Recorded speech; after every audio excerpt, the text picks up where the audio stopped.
আচ্ছা, কখনো কি নিজেকে প্রশ্ন করেছেন যে দুনিয়ার জন্য এত ব্যস্ততা, এত দৌড়ঝাঁপ, এত চিন্তা, আচ্ছা একদিন যখন চোখ বন্ধ হয়ে যাবে, যে ঘরকে নিজের বলে ভাবছেন, একদিন সেটি অন্য কারো ঠিকানা হবে। আর যে সম্পদের জন্য দিনরাত পরিশ্রম করেছেন, মৃত্যুর পর এই সম্পদ, টাকা পয়সা কিছুই সঙ্গে নেওয়া যাবে না। কিন্তু একটি জিনিস আপনার সঙ্গ ছাড়বে না, তা হলো আপনার আমল, নামাজ, কোরআন তেলাওয়াত, দান সদকা এবং মানুষের প্রতি উত্তম আচরণ। এই সব কিছুই হলো আপনার জন্য প্রকৃত সম্পদ। দুনিয়াকে প্রয়োজনের জায়গায় রাখুন, হৃদয়ের জায়গায় নয়। কারণ এই পৃথিবী স্থায়ী বাসস্থান নয়, এটি কেবল একটি মুসাফিরের ক্ষণিকের যাত্রাপথ।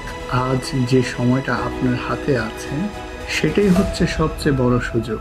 আল্লাহর দিকে ফিরে আসুন, তার সন্তুষ্টিকে জীবনের লক্ষ্য উদ্দেশ্য বানান। কারণ মৃত্যুর পর আফসোস করার সুযোগ থাকবে না।